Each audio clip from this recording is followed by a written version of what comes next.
저는 아이가 초등학교 이상 올라가면 교육의 대부분은 대화라고 생각을 하거든요. 정말로 아이와 대화를 통해서 소통이 잘 된다면 자녀 교육의 8할은 조금 오버지만 절반은 성공했다라고 볼 수 있을 것 같고, 나머지 절반은 기다림이라고 저는 생각을 해요. 그래서 제가 지난번에 말씀드렸던 것처럼 어떻게 하면은 내가 아이에게 대화를 잘 할 수 있는지 스킬, 실질적인 이야기를 다뤄보겠다라고 말씀을 드렸잖아요. 그래서 그거를 훈련하는 연습 시간을 많이 가질 거예요. 제가 전달하고자 하는 바는 짧게 전달을 하고.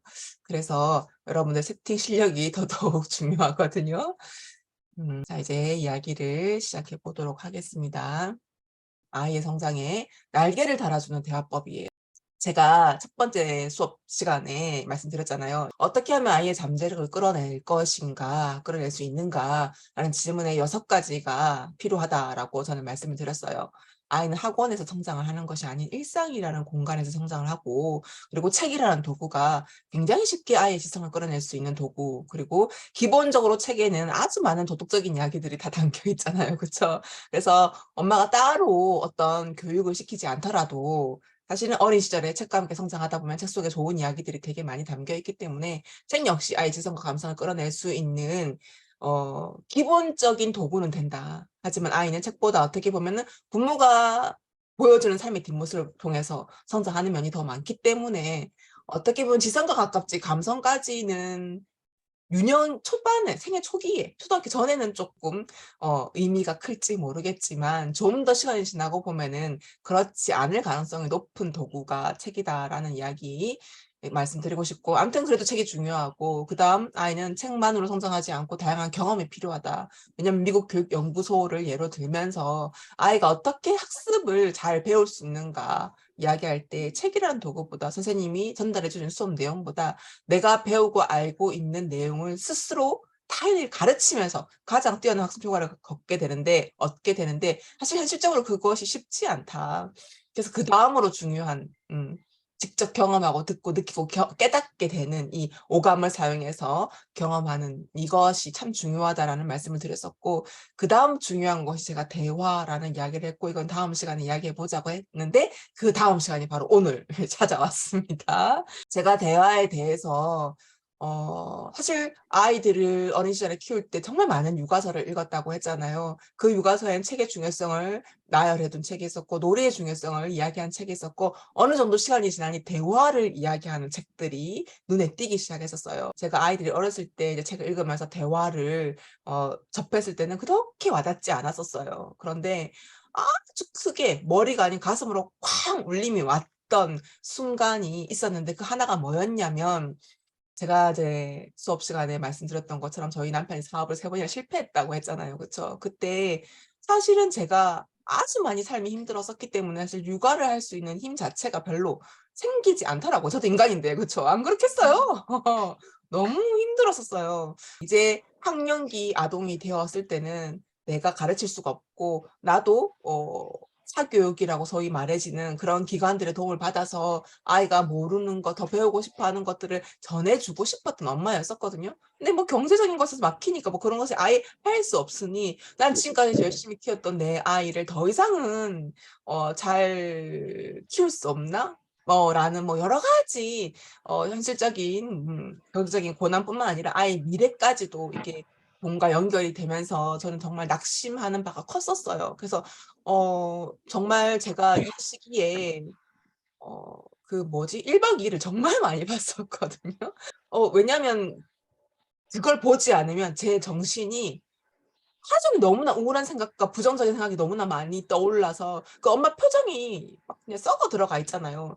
그 얼굴을 보여주는 것이, 어떤 책에서 그러더라고요. 엄마의 얼굴 표정을 보면서 아이가 성장을 한다라는 말, 또 그런 말을 또 어디서 듣고 또 기억이 나서 너무나 그 저의 좋은 모습을 보여주고 싶은데 좋아지지 않으니, 현실이 바뀌지 않으니. 그래서 제가 거울을 보고 제 표정 연습을 했었거든요.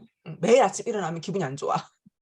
그치만 거울을 보고 제 입꼬리를 올리는 연습을 했었어요. 너무나 슬픈데 진심으로 아이에게 좋은 걸 주고 싶으니까. 그러니까 그걸 보면서 최대한 내 얼굴 표정이 아이에게 근심과 걱정을 끼쳐주지 않을 수 있는 표정을 짓기 위해서 정말, 정말 노력했어요 저는. 매일매일. 어떤 어느 순간 제 얼굴이 어 내가 연습했던 것처럼 현실에서 나오기 시작하더라고요. 음. 그러다 보니까 어떻게 보면 가만히 완벽한 가면을 쓴 거지만 표정이 안 좋다가도 부르면 이렇게 있다가도 아이가 부르면 이렇게 돌아보는 거 있잖아요. 이렇게 있다가 "왜? 무슨 일이야?" 이렇게. 저 치열하게 노력했네요. 그러고 보니. 아무튼 이제 그렇게 이제 지내고 있을 때였어요. 그러니까 쥐어짜서 저를 주고 있었던 시절이었던 거죠, 어떻게 보면. 근데 그러다가 대화가 가슴으로 다가왔던 계기가 하나 있었는데 어떤 강연을 들으러 갔었었어요. 어 제가 지금 "대화는 아이의 지성과 감성을 다 키울 수 있다."라고 이야기했고 지성을 키울 수 있는 대화는 조금 뒤에 대화법을 훈련하는 시간을 거치면서 제가 이 지성을 끌어낼 수 있는 대화는 길게 드릴 거예요. 고전에 짧게 이제 드리고 싶은 부분이 이 감성을 키우는 대화여서 이것이 어떻게 제가 대화가 정말 중요하다 머리가는 가슴으로 내려오게 되었던 배경을 이야기하려고 하는데 이렇게 힘들었던 시기에 저 사실은 뭐 강의를 들어가고 싶은 마음도 없어요. 너무나 슬프고 우울해서. 근데 저한테 강연을 꼭 와 주십사 오셔서 이 강연을 제가 강연을 하러 가는 게 아니라 그냥 오셔 가지고 강연자가 강연이 끝나고 나면 참여하신 분들이 질문 답변을 되게 많이 쏟아낼 텐데 그때 같이 좀 대답을 해 주셨으면 좋겠다, 저의 경험을. 근데 제가 진짜 그럴 정신이 아니었지만 집에서 너무나 우울하고 있었던 시기였었기 때문에 어떻게 저도 쪼끔 리셋을 하고 해야 할 필요를 느끼고 있었을 때였었거든요. 그래서 참여한다고 갔던 때였었어요. 근데 그때 강연을 하셨던 분이 교사분이었어요. 고등학교 교사분이었었는데 실업계 고등학교 교사님이셨거든요. 소위 말하면 공부 잘하는 것과 우리 기존 상식으로서 공부 잘하는 아이들이 가는 학교가 아닌 학교의 교사셨거든요. 근데 이제 그분이 특히 저희 어떤 아이가 자기한테 오더래요. 그러면서 "선생님, 선생님 제가 너무너무 궁금해 가지고 너무 내 궁금증을 참을 수 없어서 선생님께 왔다."고 하면서 들려준 이야기를 저희들에게 그때 강연에서 이야기하셨어요. "뭐가 그렇게 궁금하냐?"라고 물었더니 이 아이가 하는 말이 "있잖아요. 우리 반에 누구누구 있잖아요. 그 아이를 내가 초등학교 때 같은 반이었기 때문에 알고 있다.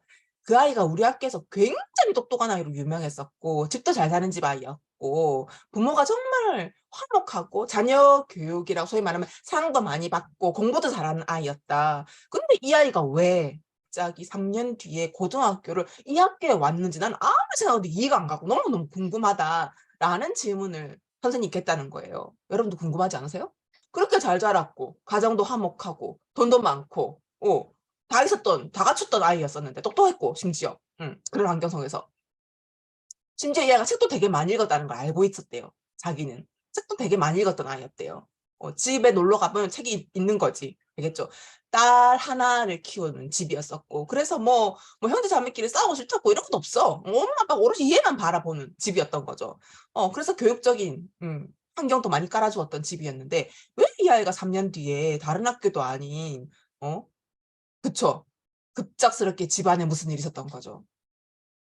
이 강의를 하셨던 선생님도 너무 질문을 듣고 나니까 궁금한 거예요. 이 선생님도 자녀 교육에 되게 관심이 많은 사람이었기 때문에 기본적인 상식으로 사랑을 많이 받고 경제적으로도 넉넉하고 책도 많이 읽었고 심지어 육학까지 공부를 잘했는데 왜 애가 갑자기 실업계로 오게 되었는지가 너무 궁금해서 이제 장기적으로 지켜보게 되었던 거죠. 가정조사도 하면서 이 아이랑 대화도 나누면서 알게 된 사연이었는데 이 아이가 초등학교 6 학년 때 갑자기 집안에서 아버지 어머님이 사업을 하셨대요. 자그마하게 사업을 하셨는데 그 일이 식당 같은 거였나 봐요. 근데 식당 중에서 좀 약간 돈을 되게 잘 벌어. 겉으로 볼 때는 뭐 그렇게 식당 여기서 얼마나 버나 해도 정말 알짜배기 식당을 가지고 있었기 때문에 엄마 아빠 같이 그 일을 하셨고 되게 돈도 잘 벌고 화목했고 식당에서 일만 하지도 않았어 엄마 아빠가. 음.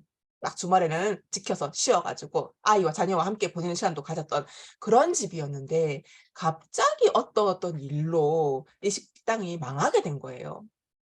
근데 망하게 된 것까지는 엄마가 이해를 했어요. 식당이 망하고 거기 빚 같은 것들을 다 이제 뭐 폐업하고 신고 과정을 거치면서 이제 빚더미처럼까지는 아니어도 빚이 지게 되고 이런 상황들이 사실 속 상하지 않을 사람이 어디 있겠어요. 그래서 속이 상했지만 그래도 남편하고 다시 의기투합해 가지고 나아가면 되겠다라고 생각하고 있었는데 이 와중에 아버지는 자기가 이 사업을 실패했다는 것에 대해서 받아들일 수가 없으셨나 봐요. 그래서 너무너무 속상하고 그 속상한 것을 어떻게 분위기에 이렇게 자꾸 좀 풀게 되었던 거죠. 그러다 보니까 부인과 점점 관계가 소원해지고 있는 거예요. 그러면서 결정적으로 바람까지 피게 되신 거예요. 부인하고 관계가 안 좋아지니까 "네가 내 마음도 몰라준다." 막 이러면서 알겠죠. 근데 이제 결정타가 이 부인에게는 남편이 이 와중에 바람까지 피웠다는 것이 이 부인은 받아들일 수가 없었던 일이 되었던 거죠. 그러다 보니 이 아이의 엄마가 알아 누워 버렸어요. 완전히 전의를 상실하고 "어떻게 네가 이 상황에서 이런 일까지 저지를 수 있어." 라고 이야기하면서 완전 가정이 엄마는 알아 누워 버리고 아빠는 빚독촉 때문에 전국을 다니면서 도망을 다니게 되었고 그 와중에 바람을 피시고 그러다 보니 이 아이밖에 없었던 거예요. 그러다 보니 이 아이가 점점 마음에 방황을 하기 시작하는 거예요. 그러다가 중학교로 올라와서는 이제 아빠는 더 이상 가정에 오지도 않고 엄마는 알아 누워 버렸으니까 이 아이가 그 잘 사는 집 같은 거 다 처분하고 고시원에 들어가 버리게 되었어요. 엄마가 둘이서. 엄마는 누워 있고 고시원에. 그러니까 이 돈을 누가 벌어야 되겠냐고. 아빠는 돈을 벌어 주지도 않고 빚 독초 때문에 도망을 다니고 있으니까. 그래서 이 아이가 롯데리아에서 아르바이트를 하게 돼요. 그러면서 그 생활비를 벌어요. 그래서 자기 막 필요한 학비 같은 것들을 사용하고 아빠랑도 잘 연락도 되지 않고 엄마는 뭐 거의 신세한타 내 팔자가 왜 이런지 모르겠다 맨날 그런 넋두리만 쏟아내고 있고. 그쵸. 엄마는 어 "너네 아빠가 어쩜 그럴 수 있느냐." 뭐 이런 말들. 예 그쵸. 아이는 엄마 너무 속상해하지 마. 괜찮아. 내가 준비 같은 거 롯데리아 아르바이트해서 하고 있으니까 걱정하지 말고 빨리 나아." 자 여러분 이게 대화예요? 이건 신세한탄이죠. 그죠? 엄마가 자기 삶에 제대로 된 성인으로 어른으로서 지지 못하고 그 모든 것을 남 탓을 해 버리는 거잖아요. 그 과정에서 가장 상처를 받는 건 사실 엄마 자신이 아니고 아빠 자신이 아니고 아이였던 거를 이 엄마 아빠는 그 당시에 깨닫지 못했던 거예요. 그죠? "내가 더 힘들어, 내가 더 힘들어." 어 이 상황이 되어 버렸던 거죠.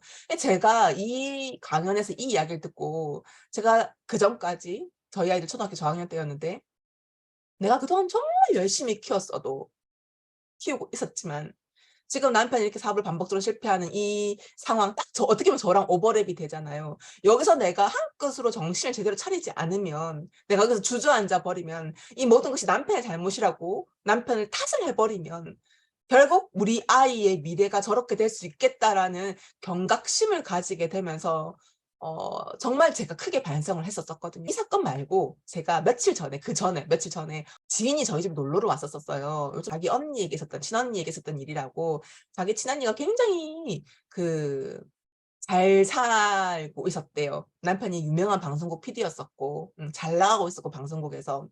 어 명예도 좀 있고 파워도 있고 권력을 부릴 수 있는 이제 그런 방송국의 핵심 인물이었던 거죠. 그래서 갑자기 남편이 이제 주변에 여러 가지 이야기를 들으면서 정말 많은 투자금을 받아 가지고 첫 사업을 오픈했는데 너무 안타깝게도 실패했어요. 그래서 어떻게 보면 방송국에 있었으면 명예도 있었고 파워도 있었고 월급도 있었고 다 있었을 텐데 나와서 일을 하면서 그 모든 것이 사라지게 되었던 거예요. 똑같이 어 어떻게 보면 앞에서 이야기했던 강연 사례처럼 전국을 다니면서 도망을 다니게 되었던 왜냐하면 사람들이 그 투자한다고 돈을 빌려줄 때만 해도 사실 이 사람은 사기를 치려고 했던 게 아니었잖아요. 돈을 회수하지 못했던 건 내가 이 일을 잘 만들어 가지고 방송에 이걸 팔고 뭐 광고도 붙고 그래 가지고 돈을 벌고 나면 그걸 돌려줄 생각이었지만 일이 일그러지다 보니 본의 아니게 내가 계획했던 것으로부터 벗어나서 돈을 갚지 못하게 되었던 거예요. 근데 돈을 갚지 못하는 것을 기다려 주는 사람도 있었던가 하면 반대로 "왜 돈을 계속 안 갚냐. 너 정말 돈이 없냐." 의심하고 오해하고 하면서 법원에 고소를 한 사람들이 있게 된 거예요. 그러다 보니까 이 상황에서 이 언니는 어 생각했대요. 사실 자기 남편이 사기치려고 했던 것이 아니고 정말 사업을 하려고 하다 보니 결과적으로 잘 못 되는 바람에 돈을 갚지 못했던 것인데 이거 사기가 아니지 않느냐.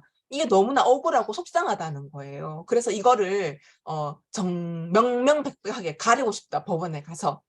라고 이야기를 마음을 먹었던 거죠. 남편은 집에 들어오면 자꾸 빗독촉처럼 막 문을 두드리고 공포 반응을 일으키니까. 그런 돈을 빌려준 사람들이. 이분은 아들 한 명을 키우고 있었었는데 이 아들에게 모든 과정을 아이들에게 말로 전달을 해요. 어 사실은 "아빠가 요즘 집에 오지 않는 이유는 이런 이유가 있고 근데 사기죄로 고소를 당한 상황이다." 인제 이 상황을 어떻게 "너네 아빠가 그런 것도 제대로 하지 않 알아보고 하지 않" 이렇게 아까 강요해서 전달했던 그 사례들이 아니라 상황을 객관적으로 받아들이면서 하지만 억울한 건 억울하기 때문에 이걸 내가 어떻게 해야 되겠는지 아빠는 그 돌아다니면서 그렇게 하는 것이 쉽지가 않고 하기 때문에 "엄마인 내가 그것을 하기로 했다.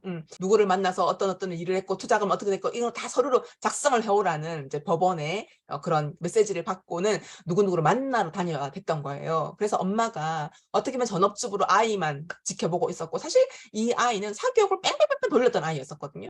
그래서 공부하기 싫어했던 아이였어요. "난 공부가 너무 지겨워 엄마. 나 정말 하기 싫어.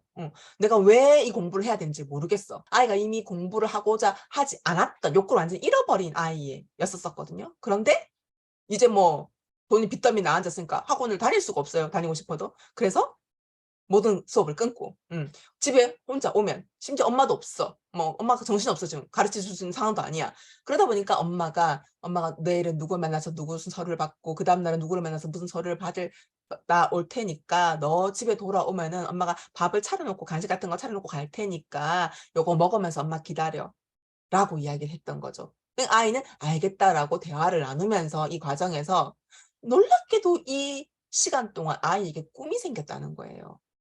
어떤 꿈? 판사가 되는 꿈.